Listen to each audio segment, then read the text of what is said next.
자, 우리 신앙을 고백한 것으로 수요일 성경 공부를 시작하도록 하겠습니다. 우리 신앙을 고백합니다. 주님, 예수 그리스도는 우리를 구원하신 주님입니다. 우리는 세상을 속량하신 이 한 분 하나님을 예배합니다. 우리 주님 안에는 성부, 성자, 성령이 계시며 그의 인성은 신령입니다. 그러나 우리를 구원하시기 위하여 세상에 오셔서 우리의 성정을 취하셨습니다. 우리 주님께서는 십자가의 고난을 받는 데까지 시험을 당하여 참으셨고 지옥을 이기셔서 사람들을 지옥으로부터 놓아주셨습니다.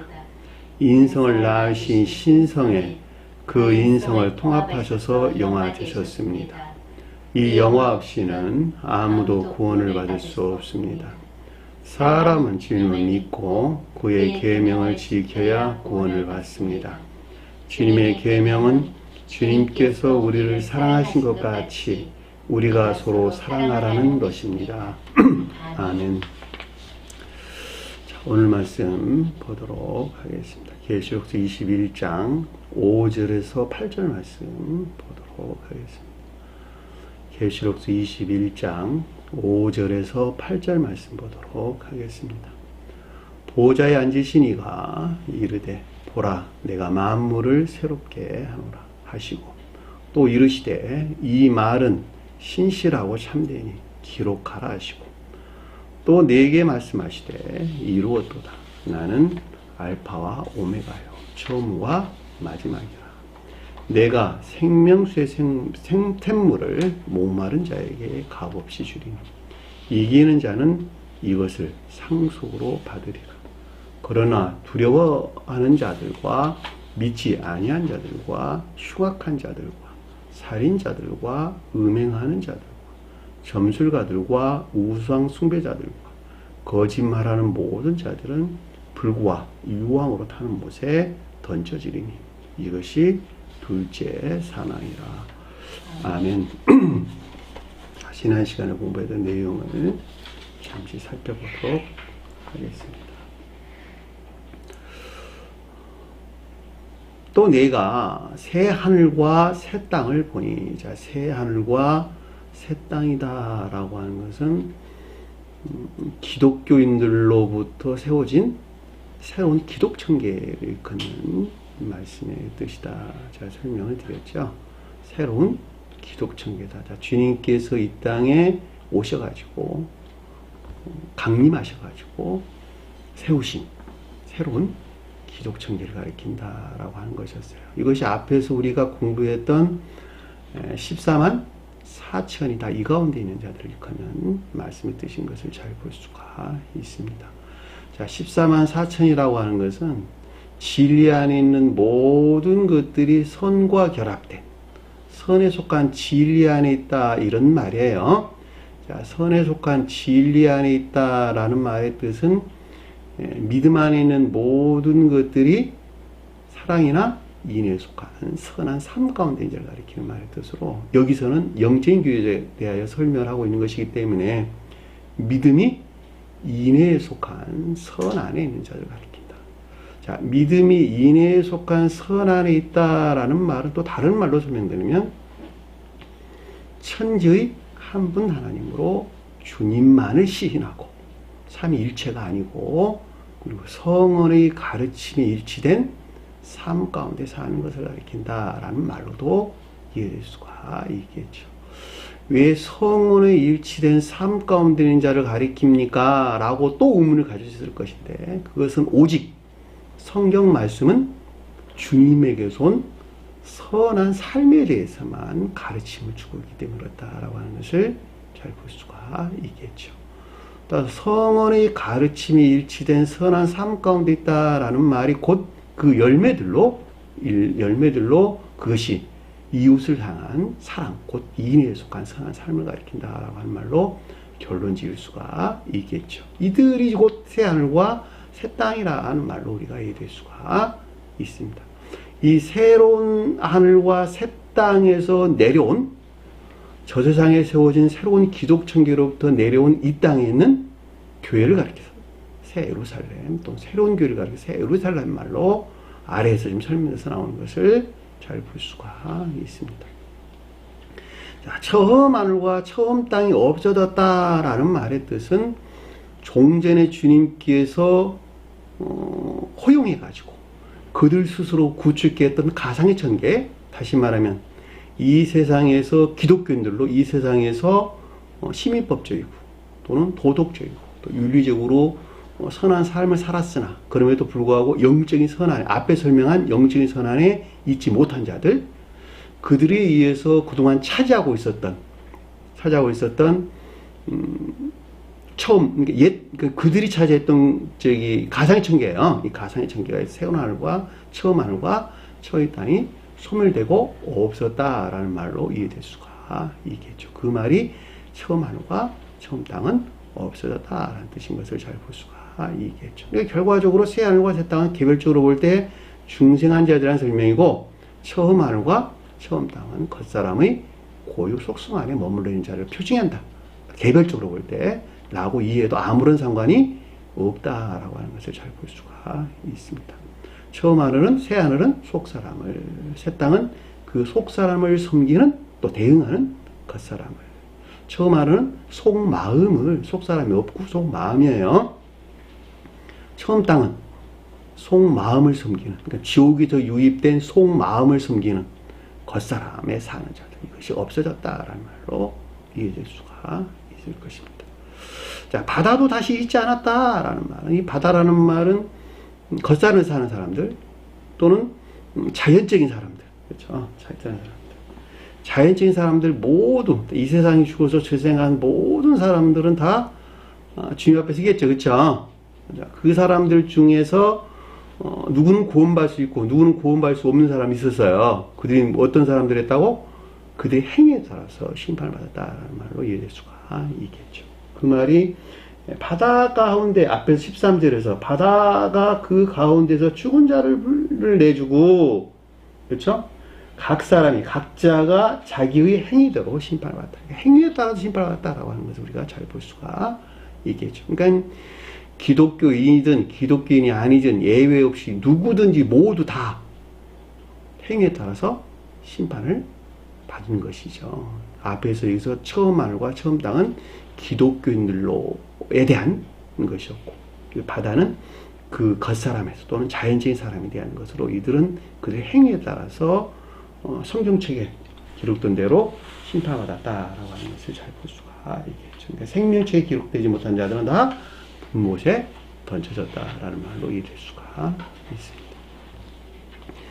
그러니까 예외 없이 성언에 기록된 말씀에 따라 살지 아니한 자들은 전부 다 심판의 부활이 있다라는 말로 우리가 한마디로 정리하면 그렇게 말할 수가 있을 것입니다.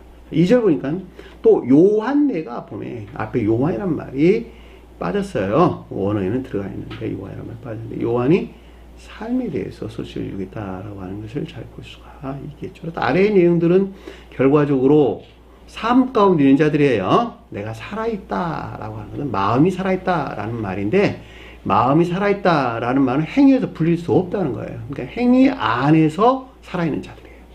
이해되셨죠? 그 시체가 이인에 속한 선한 삶이다라는 말로 설명을 드린 거예요. 이들이 살아있는 자이기 때문에. 만약에 삶이 분리되어 있다, 삶이 가르침으로부터 분리되어 있다 라고 하는 그 사랑이라고 하는 것은 제가 그동안에 여러분들에게 자주 설명드렸던 것 같이 개념 안에 있는 지식들, 개념 안에 있는 것들 위에는, 관념 안에 있는 것들 위에는 아무것도 아니다. 우리가 사상으로 구원받을 수 없어요. 관념에서 간 지식으로 구원받을 수는 없다는 거예요. 내가 변해야지 구원을 받는 것이지. 그렇죠? 그래서 앞에서 요한이란 말로 우리에게 설명해서 나왔습니다. 요한네가 보면 거룩한 성 새 예루살렘이 하늘로부터 내려왔는데, 이 새 하늘과 새 땅이 가리키는 새로운 기독성계로부터 이 땅으로 내려왔는데, 그 새로운 교회를 가리켜서 거룩한 성 새 예루살렘이란 말로 설명해서 나오는 것을 잘 볼 수가 있습니다. 따라서 저 하늘의 새 하늘과 새 땅 안에 있는 자들이 다 14만 4천으로 구원받은 자를 가리키는 것 같이, 이 땅에 그 대응하는 이 새 예루살렘이라고 하는 교회도 모두가 다 14만 4천이라고 가리키는, 그렇죠? 믿음이 인에 속한 선한 상가운지를 가리킨다라는 말로 우리가 설명 없이도 아주 잘 알 수가 있습니다. 새로운 교회가 교리 측면에서, 삶의 측면에서 신령 진리 안에 있는 새로운 천계와 이 죄를 가리킨다. 스베덴부리 사도교는 그렇게 설명을 했어요. 자, 그 준비된 것이 마련된 것이 저는 마련되어 있다. 마음과 생각, 행위 안에 있는 것들이 마련됐더라. 마련된. 그 어떤 상태에 있느냐 그랬더니 신부가 그녀의 남편을 위하여, 그녀의 남자를 위하여 단장, 정리, 배열된 것 같더라. 이 단장했다는 말이 코스메오란다는데 배열되다, 정리되다 이런 뜻이에요. 그러니까는 마음과 생각, 행위하는 것들이 청계적인 질서에 위치해서 정돈, 배열됐다 이런 말을 우리가 이해될 수가 있게. 여기서 남편, 남자, 이 원래 원어를 보면 정확하게 남자란 말로 설명돼서 나왔어요. 아내라는 말. 왜냐하면 영적인 교회에 속한 자들은 신령 진리 안에 있기 때문에 그러는 거예요. 신령 진리로서 주님 안에 있기 때문에 그들은 여기서 신부가 새 예루살렘이라고 하는 신부를 남자를 위하여 단장을 갖다 이렇게 설명해서 나온 것입니다. 그런데 여기서 남편이란 말로 번역을 했다라고 하는 것은 남편은 천적인 교회에 속한 자를 설명할 때 신령 선으로서 주님을 표징한다라고 하는 것을 잘 볼 수가 있겠죠. 영적인 교회 속한 자를 설명할 때는 신령 진리로서 주님을 가리켜서 남자란 말로 번역하는 것이 옳고, 천적인 교회에 속한 자를 설명할 때 남자란 말이 아니라 남편이란 말로 번역하는 것이 옳다라고 하는 것을 제가 참고로 여러분들에게 말씀드리고자 하는 것입니다. 왜냐하면 천적인 교회 속한 자들은 신령 선과 직접적으로 결합하고, 영적인 교회 속한 자들은 신령 진리 안에 있는 주님과 간접적으로 결합을 하기 때문에 그렇다라고 하는 것을 잘 볼 수가 있겠죠. 자, 3절 보니까 내가 들으니 하늘 보좌에서 큰 음성이 나서 이르되, 자, 보좌는 심판주로 주님을 가리킨다라고 하는 것을 잘 볼 수가 있겠죠. 보좌는 천계나 또는 지상의 교회를 표징하는 것이고, 가장 높은 뜻에서는 신령 인성으로서 주님을 가리킨다. 제가 그동안 수도 없이 설명을 드렸죠. 근데 여기서는 지금 심판주로서 주님을 가리킨다. 신령 인성으로서 심판주로서 주님을 가리킨다라고 하는 거예요. 왜냐하면 심판이 지금 계속 언급되고 결과에 대해서 우리 설명해 주고 있기 때문에, 그쵸? 큰 음성이 났다라고 하는 건 주님에게서 말미암는, 주님께서 말씀하시고 선포하는 것을 뜻한다라는 말로 얼마든지 이해될 수가 있습니다. 자, 보라, 하나님의 장막이 사람들과 함께 있음에, 이 성경에서 장막과 성막으로 구분되는데, 장막은 천적인 교회를 표시한다. 주님에 대해 설명할 때는 신령 천적인 것들에 설명한다. 성막은 영적인 교회에 설명한다. 주님에 대해서 설할 때는 신령 영적인 것들에 대해 설명한다. 신령 천적인 것들은 신령 선 안에 있고, 신령 영적인 것들은 신령 진리 안에 있다. 구분하세요. 장막과 성막으로 그래도 구분되고 있는 것입니다. 따라서 그래서 하나님의 장막 이랬으니까 신령 천적인 것들에 대해서 설명하고 있다라는 것을 잘 볼 수 있고, 사람들은 이분 주님에게서 비롯된 거룩한 진리 안에 있는 자를 가리킨다라고 하는 것을 잘 볼 수가 있겠죠. 그래서 영적인 교회에 설명할 때 안드로포스라고 하는 거룩한 진리 안에 있는 자를 가리키는 사람이란 말로 우리 설명에서 나오는 것을 잘 볼 수가 있습니다. 그들과 함께 계시니 결과적으로 신령 인성 안에 있는 사람과 함께 하시는 주님의 현존을 뜻한다라는 말로 우리가 충분하게 이해될 수가 있습니다. 자, 그들이 그의 백성이 되고 하나님은 친히 그들과 함께 하셨어요. 그래서 뒤에서 백성이란 말이 나왔어요. 왜냐하면 이들이 영적인 속한 자들은 다 진리나 믿음 안에 있기 때문에, 현적인 속한 자들은 민족이 뜻하는 선 안에 있겠죠. 만약에 여기서 새 예루살렘이 천적인 교회를 표징했다라고 한다면 그의 민족이 백성이 되고가 아니라 그의 민족이 되고라는 말로 언급돼서 나왔겠죠. 그렇겠죠. 왜냐하면 다리가 구분돼서 사용되는 것이기 때문에 그렇단 말이죠. 민족은 선 안에 있는 자들. 그래서 유대 민족이라고 말하지 유대 백성이라고 말하지 않고, 이스라엘 민족이라고 말하지 않고 이스라엘 백성이라는 말로 언급돼서 나온 걸 잘 보시죠. 왜 유대 민족이 천적인 교회를 표징하고 이스라엘 백성은 영적인 교회를 표징하기 때문에 이스라엘 민족 이렇게 말하지 않고 이스라엘 백성 이렇게 말하고 유대 민족 이렇게 설명하는 것을 잘 볼 수가 있다 말입니다. 그렇죠? 왜냐하면 영적인 속한 자들은 백성 안에 있고 천적인 속한 자들은 민족 안에 있기 때문에 그렇단 말이죠. 민족은 선에 대해서, 백성은 진리나 믿음에 대해서 설명해 준다라고 하는 것을 잘 볼 수가 있겠죠. 그 같은 이유에서 그들은 그의 백성이 되고 라는 말로 언급돼서 잘 볼 수가 있겠죠. 하나님은 친히 그들과 함께 계셔서 이들 안에 주님과 결합, 그렇죠? 결합. 이들이 주님 안에, 주님이 이들 안에서 함께 하시는 주님의 합일 또는 결합을 가리킨다라는 말로 얼마든지 이해해 볼 수가 있습니다. 여기서 결합은 선에 의해서 결합되는 거예요. 진리에서 결합된다, 선에 의해서 결합된다. 선에 의해서 결합된다. 내가 진리가 선 안에 있어야지 그 신령 영적인 존재하는 주님과 결합되는 거예요. 이해되셨나요? 선적인 존재로 주님과 결합되는 것이 아니라 신령 영적인 존재로서 주님과 결합되는 거예요. 내가 진리가 선 안에 있어야지. 자, 진리 자체가 선 안에 있는 천적인 속한 자들은 신령 선 안에 있는 천적인 존재로 주님과 결합한다. 이해되셨나요? 무슨 말이지? 그래서 결합과 현존이라면, 현존은 진리 안에 있는 자들, 믿음 안에 있는 자를 누구에게나 현존할 수 있어요. 왜냐하면 진리로 주님이 들어오시는 것이니까. 그럼에도 불구하고 그들이 선 안에 있지 않냐고는 결코 주님과 결합할 수 없다라고 하는 것을 여러분들 반드시 꼭 기억을 하셔야 될 것입니다. 자, 4절 보니까 모든 눈물을 그들 눈에서 닦아주시니, 마음에 속한 슬픔을 제거하셨다라는 말로 우리가 충분하게 이해될 수가 있겠죠. 눈물을 닦는 것은 슬픔을 가리키는 것이니까 슬픔을 제거했다는 것이죠.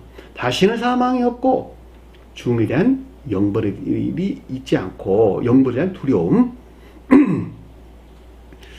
죽음의 영벌에 대한 공포나 두려움이 없을 것이다. 애통한다는 말은 지옥에서 오는, 악에서 오는 두려움이 없을 것이라는 말이 뜻이고, 애통한다는 의지에 속한 것들을 가리키고, 곡한다는 말은 이에 속한 것들을 가리키는 것이기 때문에 단어가 구분돼서 사용됐어요. 지옥에서 온, 악에서 온 두려움이나 두려움이 없을 것이다. 이 말이 슬픔이 있지 않을 것이다, 애통이 없다, 이런 말로 설명해서 나왔고, 운다는 말은 진리에서 설명한다라고 하는 건 낱말의 뜻으로부터 얼마든지 유추해 볼 수가 있는 것이죠.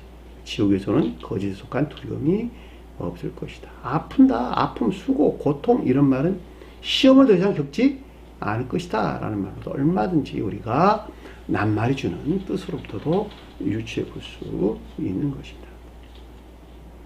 처음 것들이 다 지나갔습니다. 가버렸다, 떠났다 라는 말의 뜻인데, 이것이 용의 추종자들 또는 바벨론자들 또는 두 짐승이 가리키는, 두 짐승이 개혁교에 속한 자들에 대한 설명이었어요. 용의 추종자들은 하나로 몰아가지고 삼일치 교리와 오직 믿음만으로 추종하는 자들이 용의 추종자들이었어요. 그 가운데서 카톨릭 교도들, 그렇죠? 카톨릭 종적인 믿음 아닌 자들과 개혁교에 속한 자들에 대한 설명이 나왔어요. 이들이 용의 추종자들이에요. 이들이 어떻게 됐다고? 쫓겨났기 때문에, 그렇죠? 쫓겨났다는 거. 따라서 더 이상 이들을 기억 안에 있지 않다는 말로 우리가 충분하게 이해해 볼 수가 있습니다. 개신교에 속한 자 이거 들으면 깜짝깜짝 놀라야 되는 거 아니에요? 어떻게 성경이 여기서 이렇게, 그건 네 말입니까? 나정치 네가 하는 말이고, 스베덴보리가 한 그 말이고, 그건 아니야. 그분은 사상일 뿐이지. 이렇게 이해하는 것입니까?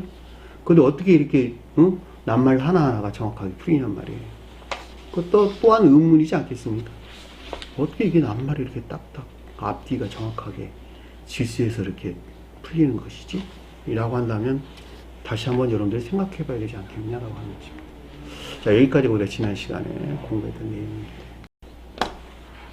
자, 5절 보니까 보호자에 앉으시니가, 보호자에 앉으시니라는 그동안 우리가 공부를 많이 했죠. 곧 주님을 가리킨다라고 하는 것은 더 이상 설명할 일이 없겠죠. 심판주로서 주님을 가리킨다라고 하는 것을 잘 볼 수가 있겠죠. 보호자가 천계고, 이 땅에서는 교회고, 높은 곳의 신령 인성은 주님인데, 여기서는 심판주로서 주님을 가리킨다라고 하는 것을 잘 볼 수가 있습니다. 이르시되 에이포이라는 단어 썼어요. 내면적인 지각이 있었는데, 보라 만물을 새롭게 하노라. 이 만물인데 모든 것을 새롭게 하노라. 번역을 그렇게 번역하는 게 좋을 듯 싶어요. 모든 파스 헬라어로 보면 파스라는 단어 썼어요. 모든 것을 내가 새롭게 만든다 이 뜻이에요. 왜 새롭게 만들었죠? 왜 새롭게 만든다? 미래형으로 써 있어요. 시제가 원래 그 히브리어는 시제가 있다 없다. 시제가 존재하지 않는다. 또 헬라어도 마찬가지로 사실 시제가 존재하지 않아요. 그럼에도 불구하고 시제를 굳이 넣었어요. 그렇게 안 하고도 해석이 안 되니까. 근데 정확하게는 시제가 없다. 그럼에도 불구하고 여기서 시제를 넣어서 해석을 한다면 만물을 새롭게 한다라고 하는 것은 새롭게 되었다, 새롭게 될 것이다 라는 뜻을 포함한 새롭게 되었다 라는 말로 이해할 수가 있겠죠. 앞으로 새롭게 될 것이고 이제는 새롭게 되었다 라는 말로 이해할 수가 있습니다. 왜 새롭게 됐죠? 바벨론자들이나 또 용의 추종자들이 최후 심판을 통해서 분리되고 쫓겨났다는 것이죠. 쫓겨났다는 거예요. 따라서 새 하늘과 새 땅 그리고 그 대응하는 지상의 새로운 교회가 재건될 것이니까 새롭게 되었다는 말로 우리가 설명되는 것을 잘 볼 수가 있단 말입니다. 그러니까 이들은 더 이상 바벨론자들이나 용의 추종자들로부터 유혹이나 속임이 있을 수 없겠죠. 그러나 아직 이 가운데 참여하지 못한 자들, 다시 말하면 저 세상에서는 새 하늘과 새 땅에, 이 땅에서는 새 예루살렘이라고 하는 새로운 교회에 들어오지 못한 자들은 이들 안에서 바벨론자들이나 용의 추종자들로부터 이 땅에서는 지금 이루어지고 있는 것이죠. 계속적인 유혹이나 또는 속임이 있죠. 그래 안 그래요? 지금 그거 있잖아. 지금 계속 보면. 그러니까 주님께서 만물을 내가 새롭게 하노니 완료로 쓰지 않고 새롭게 하노니 라는 말로 이에서 나온 것을 잘 볼 수가 있습니다. 왜냐하면 유혹이나 속임에 결코 빠져서는 안 된다는 거야. 내가 새롭게 할 것이니까 너희는 결코 그 유혹에 빠져서는 안 된다라는 말을 우리에게 지금 설명해 주는 것을 잘 볼 수가 있단 말이에요.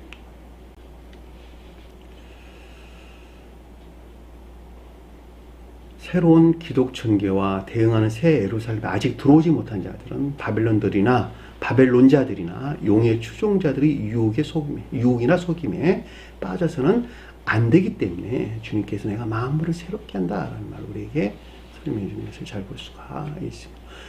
주님이 기껏 다 최후 심판을 해놨는데 아직도 구구석 허우적거리고 있다면 얼마나 주님이 마음이 아프시겠어요. 사람이 상상할 수 없는 그런 주님의 슬픔이 있다라고 하는 것을 우리가 잘 볼 수가 있습니다.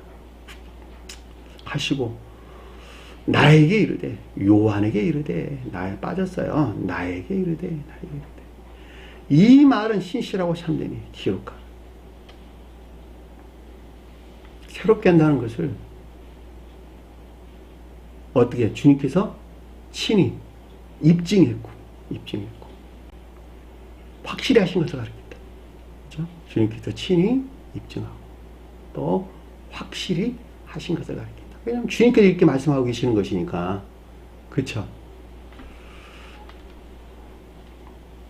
심판을 통해서 저 세상의 새로운 하늘과 새 땅, 대응하는 지상의 새 예루살렘이라고 하는 새로운 교회가 재건됐고 또 재건될 것이니까 너희들은 결코 앞으로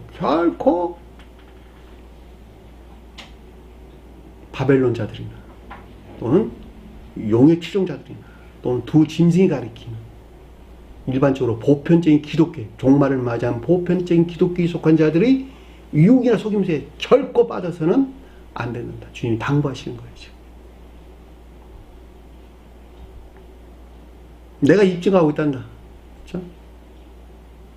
내가 확실히 하고 있단다. 그것을. 새로운 교회가 재건될 것이라는 것을. 이렇게 지금 주님께서 신신당부를 지금 하고 계시는 것을 잘 알 수가 있습니다. 그래서 뭐라고 해서 6절에 보니까 또 내게 말씀하시되 3번 말해서 3번 앉으시니가 말씀하시되 또 나에게 말씀하시되 또 내게 말씀하시되 셋이 뭘까? 완전한 것, 완전 진리 측면에서 완전하다. 주님께서 말씀하시고자 하는 목적에 대한 완전한 것을 우리에게 설명해 준다라고 하는 것을 잘 볼 수가 있겠죠. 그래 안 그래요? 한 번만 말씀하셔도 될 것을 3번씩이나 주님께서 말씀하셨다라고 하는 것은 결코 그 가운데 있어서는 안 된다는 거예요. 한마디로 말하면 내가 입증하지 않았느냐, 내가 확실히 하지 않았느냐. 저 세상의 심판을 통해서 새로운 천기가 생겼고 그것에 대응하는 이 땅에 예루살렘의 새로운 교회가 재건되고 또 계속 재건될 것이니까 너희들은 결코 그들의 유혹이나 속임새에 빠져서는 안 된단다. 내가 확실했단다. 내가 입증했단다. 그리고 말했어요. 다 모두 이루었단다. 다 이루었다. 반드시 믿어야 된다는 걸 반드시 믿어야 된다.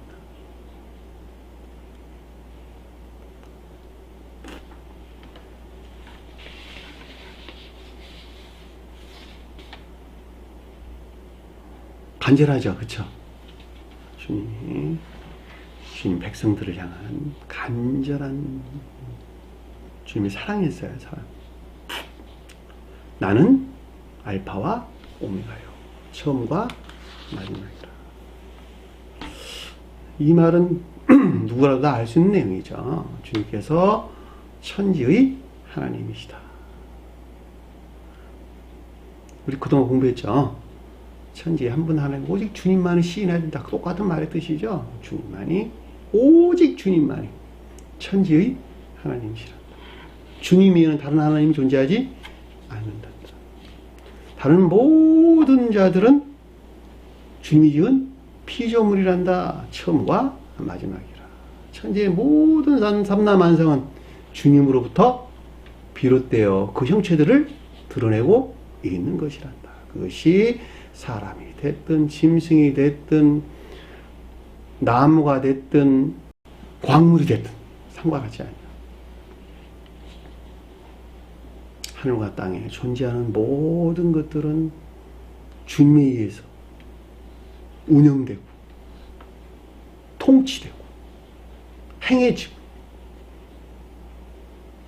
주님의 방법으로 섭리하고 있단다. 나는 알파 오메가요 처음과 마지막이라. 그러니까 이분 주님 이외의 다른 어떤 가르침으로부터 주님 몸 안에 들어갈 수 없다.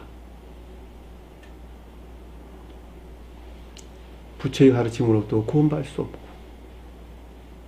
그들이 믿는 전능자의 가르침으로부터 구원받을 수 없다. 아니, 주님께서는 이방인들 다 구원받는다고 그랬잖아요. 구원받을 수 있죠. 부처 믿는 사람도 구원받을 수 있다면서요. 구원받을 수 있죠. 근데 오직 주님으로만부터 구원을 받는다. 전제가 따르는 거예요. 그들이 믿는 전능자로부터, 그것이 부처가 됐든 누구가 됐든 상관하지 않냐고, 그들이 믿는 전능자로부터 비롯된 가르침이 선한 삶에 속한 것이고, 그 선의 성질이 성은의 가르침과 유사하거나 거의 비슷할 때, 동일하다는 말은 쓰지를 않을게요. 거의 유사할 때, 그리고 그 가르침에 따라 선한 삶 가운데 사는 자들은 저 세상에서 이 세상에서 죽어 저 세상에 부활을 하면 천사들에 의해서 새로운 가르침들이 있는데, 그때 천사가 누구예요? 주님에게서 온 신령 진리로서 주님을 가르친다. 그렇죠? 공부했잖아. 신령 진리로 주님을 가르친다. 그렇죠? 그러니까 주님에게서 온 신령 진리에 속한 가르침을 받는다는 거예요.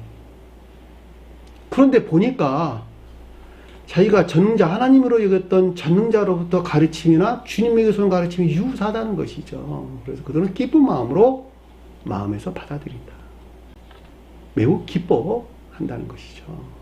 이 같은 이유에서 그들은 구원받을 수 있다라고 설명을 하는 것입니다. 그러니까는 결과적으로 볼 때 부처가 가르치는 가르침으로도 구원받는 것이 아니고 선사들이 가르침이 시인되는 것에서 주님이 천지 한 분 하나님으로 시인되고 그 주님에게서 온 천사들이 가르침이 시인되고 고백되는 것에서 그들이 구원받는 것이다 라고 하는 것을 잘 볼 수가 있겠죠.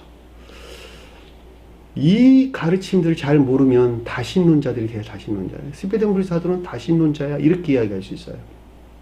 그것이 아니라는 것을 여러분들은 반드시 기억을 하셔야 될 것입니다. 그 말에 대한 구체적인 설명들은 십계명은 선한 삶에 대해 교훈하고 있잖아. 이방 종교도 모두가 다 선한 삶에 대해 교훈하고 있거든 라고 설명한단 말이죠. 그렇죠? 그러니까 그 선한 삶에 대한 교훈하고 있고 그 선한 삶에 따라 산 사람들은 그런데 그 선이 천교와 결합될 수 있는 성질을 가지고 있다 한다면 저주장에서 천사들의 가르침들을 당연히 받아들이겠네요. 그렇죠? 아, 이건 가르침들이 부처로부터 석가모니로부터 온 것이 아니라 천지의 한 분 하나님이신 주님으로부터 온 것이구나 라고 하는 것을 시인할 수밖에 없다라고 하는 것을 잘 볼 수가 있습니다.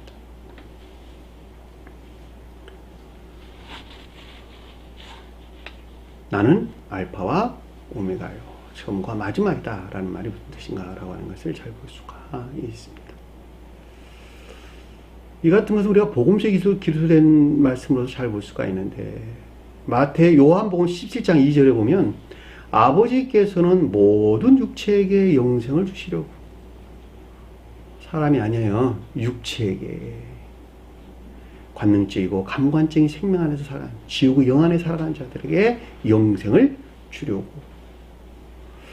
모든 육체를 다스리는 권세를 아들에게 주셨다. 신령 인성으로서 주님이 천지의 한 분 하나님이시다 라고 하는 것을 잘 볼 수가 있겠죠. 나는 하늘과 땅의 모든 권세를 받았느니라. 신령 존재와 신령 인성은 마치 영과 육이 한 몸 안에 있는 것 같이 한 분 주님을 가리킨다. 그동안 우리 공부 많이 했어요. 신령 존재 안에 있는 주님 자신은 마치 우리 생각, 우리 영 안에 있는 모든 것들이 육체에서 활동하는 것 같이 신령 인성이라고 하는 주님 몸 안에서 활동하신다. 그 가운데 활동하는 영을 성령이라고 그랬다. 그렇죠? 그러니까 내가 영과 육, 그 가운데 활동하는 것이 곧 나 자신, 한 사람이 나 자신을 가리키는 것 같이 신령 존재 안에 있는 주님과 신령 인성 안에 있는 주님, 그리고 이 가운데 활동하는 주님의 영은, 성령은 오직 한 분 주님을 가리킨다. 이보다 더 명확하게 정리될 수 있는 말이 있어요. 그렇죠? 근데 이걸 아버지와 아들로 나누게 되면 심각한 문제가 생긴다라고 하는 것을 잘 볼 수가 있습니다. 그러니까 주님이 신령 존재의 그 자체예요. 신령 존재의 그 자체이시다. 주님께서, 주님 자신이.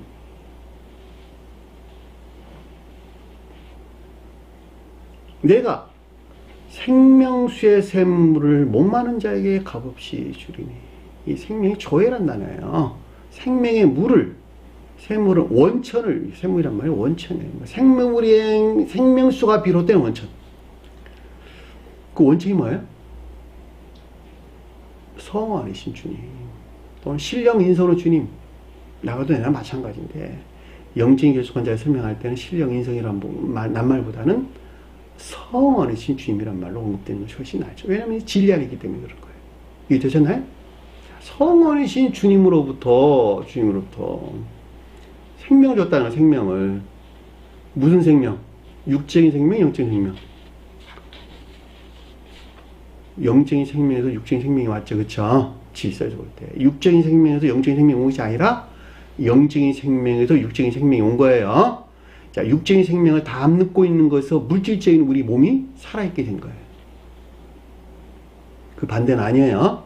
그러니까 주님으로부터 영적인 생명이 왔고 이 영적인 생명이 육적인 생명에 유입됐고 이 육적인 생명과 결합된 우리 몸뚱어리, 살덩어리가 살아있게 됐다라고 하는 것을 잘 볼 수가 있겠죠.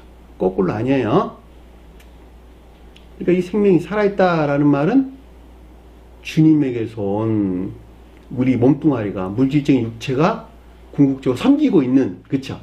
섬기고 있는 사랑이나 인에 속한 선한 삶을 가리킨다라고 하는 것을 잘 볼 수가. 사랑이란 말 빼고 그냥 여기서는 인에 속한 선한 삶이 곧 여기도 생명이라는 뜻이에요. 이들이 살아있는 자예요. 어디서 온? 성원이신 주님에게서 성원이신 주님에게서 비롯된 생명수. 물은 우리가 아는 것 같이 가장 높은 수에서는 신령 지위를 가리키고, 속수에서는 진리나 또는 주제에 따라서는 지식이라는 말로, 진리나 믿음에 속한 지식이라는 말로도 얼마든지 언급될 수 있겠죠. 그 말이 생명의 물을, 생명수 샘물을 누구에게 준다? 목마른 자에게 값없이 주리니. 목마른단 말이 무슨 말일까? 진리에 대한 열망이나 갈망. 그러니까 생명을 얻고자 하는 진리에 속한 열망이나 갈망 안에 있는 자들에게만 값없이 준단다. 제가 만자를 붙였어요. 왜냐하면 진리에 대한 열망이 생명을 얻고자 하는데, 주님에게서 생명을 얻고자 하는 것 이외에 다른 목적에서 찾는 자리 있어요, 없어요? 이때니까. 그 자신의 목적에서, 자기 사랑이나 세상 사랑 목적에서, 세상 재물이 목적이 돼가지고, 명의가 목적이 돼서, 세상 영광이 목적이 돼가지고, 이 진리에 속한 갈망 가운데 있는 자들이 있을까 없을까? 있단 말입니다. 안타깝게도 오늘날은 대부분들이 다 그 같은 상태에 있어요. 자연적인 목적 한다 했다. 자연적인 목적.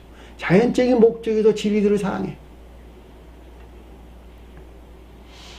이들은 진리들을 이화하고 더럽히겠죠. 그렇죠? 이화하고 더럽히는 결과를 가져온다. 이들은 그래서 진리 안에 있을 수가 있을까 없을까? 진리 안에 결코 있을 수 없다라고 하는 것을 잘 볼 수가 있고, 오히려 진리를 거짓으로 바꾸는 자들이다라고 하는 것을 잘 볼 수가 있겠죠. 따라서 여기서 목마른 자다라고 하는 것은 주님에게서 오는 생명을 얻고자 하는 진리에 대한 열망이나 갈망 가운데 있는 자들. 배고픈 자들은 선에 속한 열망이나 갈망 가운데 있는 자들이 배고픈 자들이에요.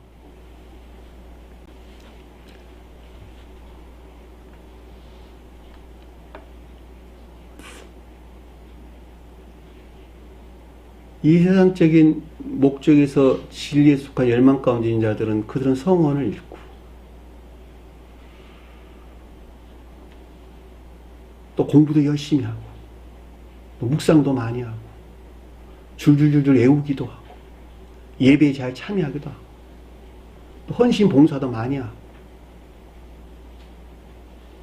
진리를 알까 모를까? 진리를 알 수 없어요.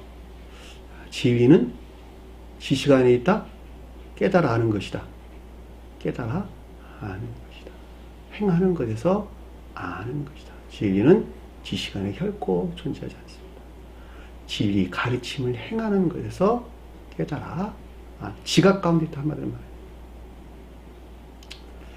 영적에 속한 자들은 지각 가운데 있다는 말이 사실 어울리는 말이 아니에요. 합리적인 이해 안에 있다라는 말이 훨씬 어울리는 말입니다. 왜냐하면 천적인 교에 속한 자들은 진리에 대한 직접적인 지각 가운데 있지만, 영적인 자들은 그 사랑의 영계 안에 있지 못해가지고 제 3자적 입장에서, 멀리 떨어진 3자적 입장에서 합리적으로 이해하는 사상 안에 있단 말이죠. 영적인 속한 자들의 상태예요. 하물며 행위에서 분리되어 있는 자들은, 행함에서 분리된 자들이 진리를 어떻게 알겠냐고. 그거를.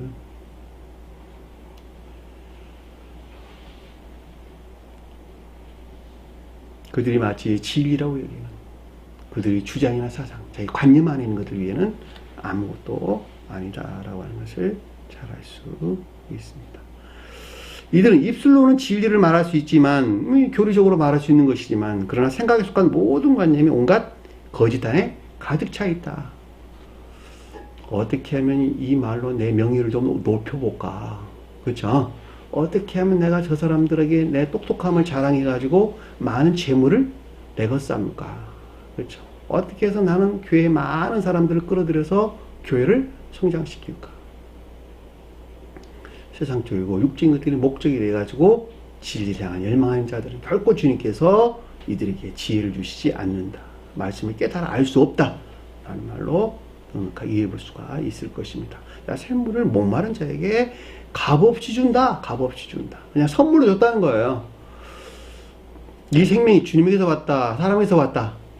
사람에서 비롯된 것들은 전적으로 전무하고 오직 주님에게서 비롯됐다라는 말로 우리가 얼마든지 이해될 수가 있겠죠. 너희 애씀과 수고로부터 성경 말씀으로 말미암는 생명 안에 있을 수 있다 없다?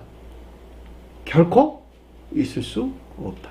너희가 애쓰고 수고하는 것으로부터 결코 주님에게 손 생명 안에 있을 수 없다. 우리가 애쓰고 수고하는 것은 뭐예요? 가르침에 복종하는 것 이외에는 아무것도 없어요. 사람이 애쓰고 수고하는 것은 가르침에 복종하는 것 이외에는 아무것도 없습니다. 악을 죄로 여기고 멀리 떠나고자 하는 애씀과 수고, 이거 이외에는 아무것도 없다. 그 자에게 생명은 오직 주님에게서만 나온다. 기억하세요.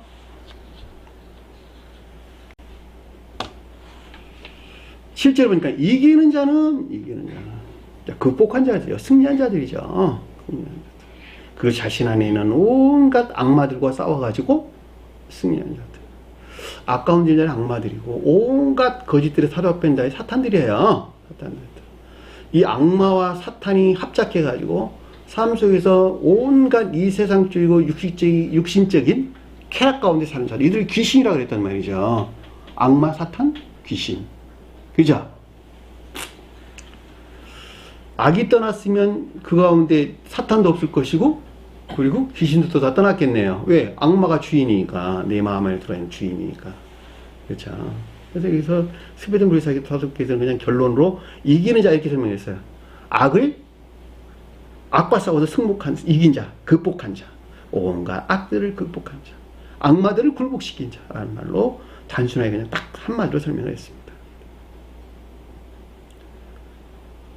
또 그러지는 못하지만, 아직 그 가운데 있지는 않았지만, 그럼에도 불구하고 바벨론 자들이나 또는 용의 추종자들의 유혹에 빠지지 아니한 자들, 그렇죠? 그리고 목마른 자들, 그렇죠? 생명수의 샘물을 주님부터 받기 위해서, 주님에서 말미암는 생명수를 받기 위해서 목마른 자들, 이들은 어떻게 된다고? 상속받으리라. 주님에게서 온 것을 상속받으리라. 죽게 되면 천국에 올라갈 것이요, 이 세상에서는 새로운 교회에 들어오게 될 것이다. 새 예루살렘이라고 하는 새로운 교회에 들어오게 상속받으리라. 그 말이 상속받으리라. 결과적으로 이 천국에 들어가고 새 예루살렘이라고 하는 새로운 교회에 들어오려면 반드시 가르침에 복종해야 되겠죠. 그렇죠? 그리고 그가 마치 하는 것 같이 뭘 만들어내야 된다? 삶에 속한 선한 삶 가운데, 사랑이나 인이라고 하는 인의에 속한 선한 삶 가운데 있어야만 된다라는 말로 우리가 넉넉하게 이해해 볼 수가 있습니다. 이기는 자는 모든 이것을 상속으로 받으리라. 직역했어요, 제가. 이기는 자는 모든 이것을 상속받으리라. 이 상속받는다는 말이 획득하다, 얻다, 소유하다 이런 뜻이에요. 원어를 보면 클레로노메오, 상속받으리라. 결과적으로 영적으로 다시 출생한 자를 가리킨다. 그쵸? 다시 출생하고 또 중생을 가리킨다는 말로 이해될 수도 있겠네요. 이때는 어떻게 될까? 그의 하나님이 되고 나는 그의 하나님이 되고 그는 내 아들이 되리라. 왜 아들이란 말은 먼저 나왔을까? 선에서 파생된 영적인 진리 안에 있기 때문에요. 아들은 추상적인 뜻에서 진리를 표현한다. 근데 그것이 어디서 파생돼 나온? 선과 결합된 진리에서 파생돼 나온 영적인 진리안이 있는 거예요. 영적인 진리안이. 왜냐하면 천정에 속한 자들은 선과 결합된 진리 안에 있지만 그분을 주님께서 뭐라 그랬어요? 하나님 아들 그랬단 말이에요. 하나님 아들. 신령 존재와 결합된 신령 인성 안에 있는 주님을 하나님 아들 그랬단 말이죠. 그렇죠? 신령 선의 측면에서. 그러나 신령 진리 측면에서 주님에 대해서 설명할 때는 사람의 아들이라는 말로 설명해서 나왔단 말이죠. 이것은 교회에 속한 자를 설명하는 것이기 때문에 더더군다나 새 예루살렘이라고 하는 영적인 교회에 속한 자를 설명하기 때문에 신령 선과 결합된 신령 진리에서 파생된 영적인 진리 아닌 자들, 내 아들이 되리라. 이들 안에 내가 함께 있고 그들이 내와 함께 있으리라. 함께 산다는 말로 우리가 넉넉하게 이해해 볼 수가 있겠습니다.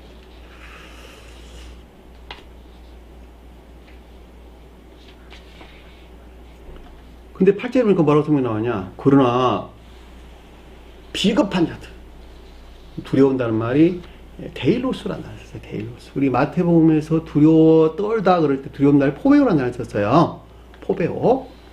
여기서는 그 단어를 쓰지를 않았어요. 데일로스, 데일로스. 이 단어는 무슨 뜻이냐?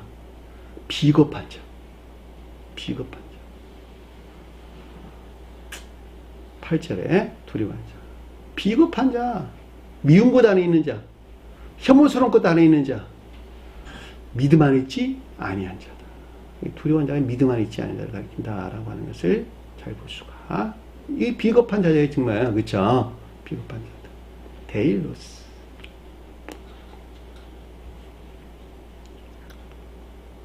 불충성한 자, 불성실한 자, 믿지 아니한 자들. 그 뜻이 그 말이에요.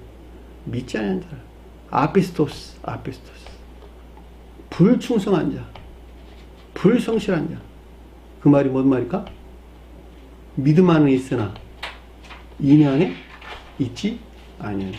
앞에서는 믿음 안에 있지 않은 자를 설명했고 여기서는 믿음 안에 있으나 믿음 밖에 있는 자, 인내 안에 있지 아니한 자. 불충성스럽고 불성실하다고 설명하는 것이니까 그래 안 그래요? 이들이 믿지 아니한 자들. 믿음이란 말이 이런 뜻이야. 이런 뜻. 그들의 교리를 믿는 것이 아니라 기독교에 속한 자들, 그들이 만들어낸 교리를 믿는 것이 아니라니까. 성경에서 말하는 믿음은 다 진리에 대해서 설명해 주는 것을 잘 볼 수가 있단 말이야. 그러니까 앞에서는 아예 믿지도 않아. 믿지 않는다 설명도 나와. 근데 믿음은 있으나 인애가 없어. 믿지 아니한 자들 설명이 나와. 그들은 어디 가운데 있을까? 악 가운데 있겠네. 그쵸? 악 가운데 있어. 흉악한 자들. 몹시 싫어한다. 주인께서 몹시 싫어하다. 이런 뜻이 흉악한 겁니다. 온갖 종류의 악 가운데 빠진 자들. 흉악한 자들. 이런 말로 못해서 나온 것을 잘 볼 수가 있습니다.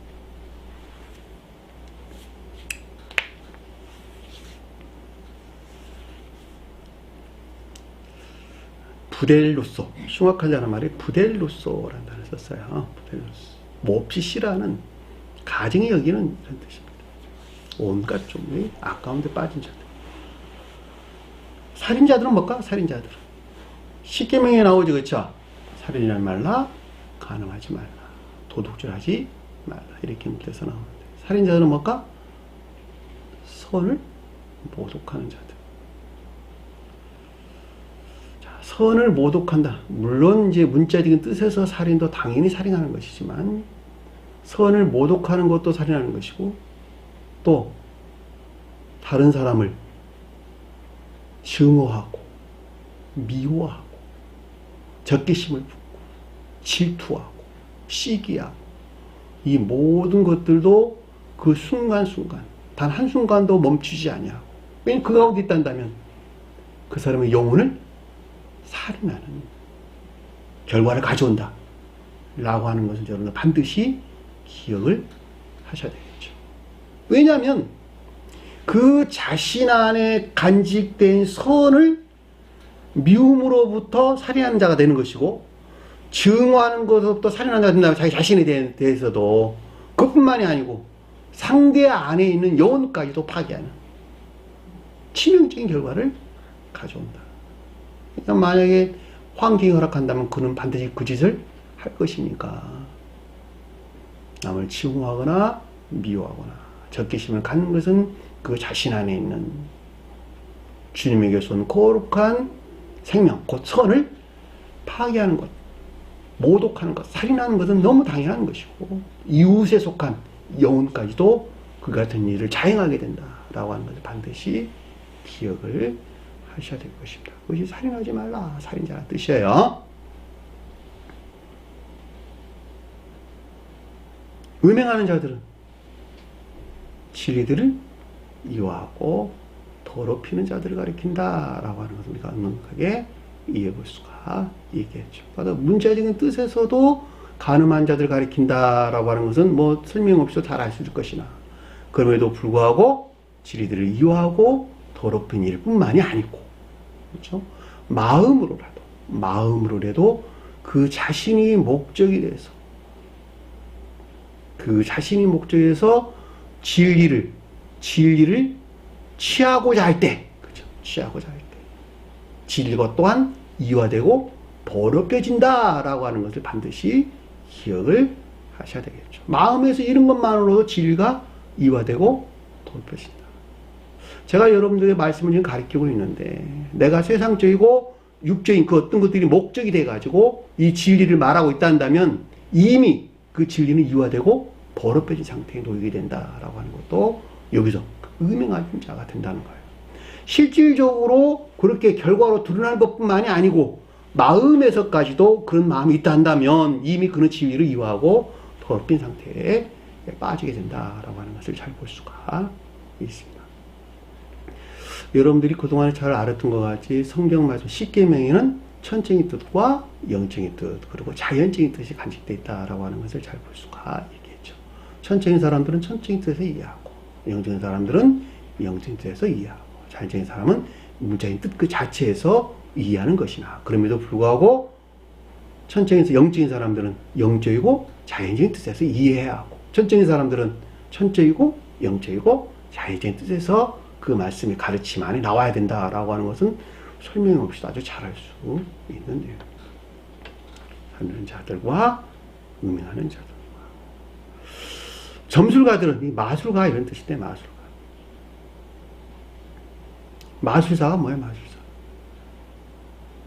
마술사 겉으로 보기에는 마치 진리인 것처럼 보이나 그럼에도 불구하고 온갖 거짓되고 악한 것들을 확증하여 가리키는 것, 확증하는 자들, 그들 가리켜서 점술가. 마치 겉으로 보기에는 천개의 질서에 일치한 것 같은데 그렇지 아니하고 정반대로 악하고 온갖 거짓되고 악한 것들을 확증하여 말하고 또 그것을 보이는 자들, 점술가들로 설명될 수 있습니다. 파르마큐스라는 단어인데 이 독약을 섞는 사람 이런 뜻이에요. 원어를 보면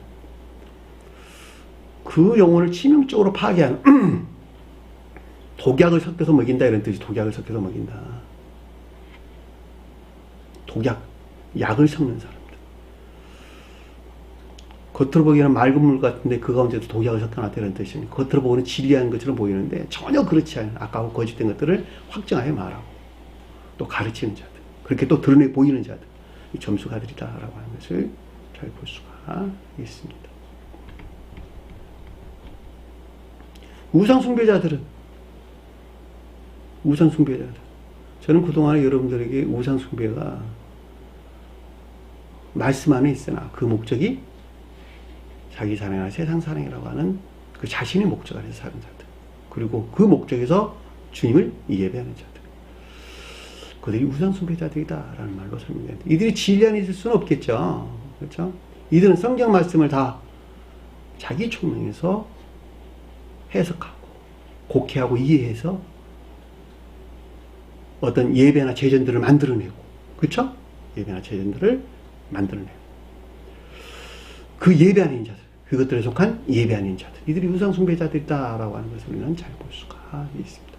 그러니까 주님에게서 비롯된 것이 아닌 자기 총명에서 그 어떤 것들을 만들어내가지고 제정하고 만들어내서 그것들에 속한 예배 가운데 있는 자들, 이들 곧 우상숭배자들이다라고 하는 것을 잘 볼 수가 있습니다.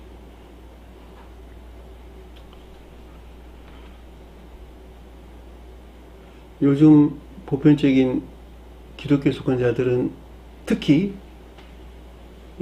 개혁교에 속한 자들은 바울신앙 안에 있어요. 바울신앙 안에 있다. 바울이 만들어낸, 바울이 주님에게서 온 것이 아니고 바울 그 자신 스스로의 총명에서, 자기 총명에서 만들어낸 예배의 재전들을 따라 예배드리는, 그들은 곧 우상숭배자들이다라고 하는 것을 잘 볼 수가 있습니다. 보편적으로 여러분들이 이해하는 것 같은 죽은 자에게 절하는 것도 우상숭배이기는 하지만, 그러나 그거는 진정한 뜻에서 우상숭배자는 아니에요. 그냥 그건 부모에게 효도하는 것이에요. 효도하는 것. 그럼에도 불구하고 부모를 섬기는 것으로부터 자기의 복을 가져줄 것이라고 믿는다면 그건 곧 우상숭배자가 되는 것이죠. 그러나 주님이, 부모님이 돌아가시는 날을 기념해가지고 형제들과 모여서 음식을 나눠 먹고, 살아생전에 부모님이 하셨던 여러 가지 일들을 서로 기억하고 사랑으로 함께하는 것은 굉장히 바람직스러운 자녀들의 태도이겠죠. 그럼에도 불구하고 그 같은 일들이 저생에 간 그들의 조상들이 그들에게 복을 가져줄 것이라고 믿는다면 그것은 영락없는 우상숭배가 된다라고 하는 것을 잘 볼 수가 있겠죠. 그렇죠?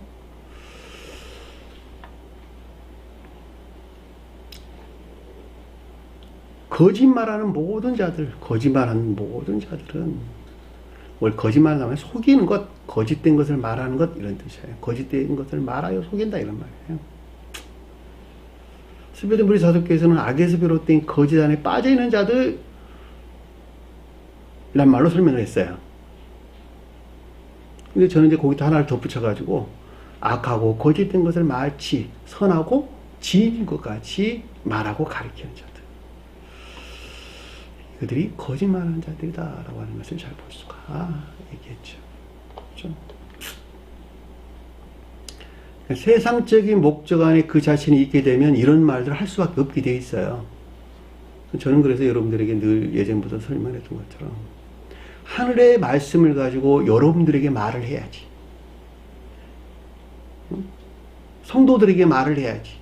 성도들의 얼굴을 쳐다보고 하늘의 말을 한다면 하늘의 말씀은 여기서 말하는 음행하는 자와 점술가들과 우상숭배하다, 거짓말하는 자들과 될 수밖에 없다. 왜냐하면 그들의 얼굴을 바라보는 것에서 나는 이미 그 사람의 영혼에 갇혀있기 때문에 그러는 거예요.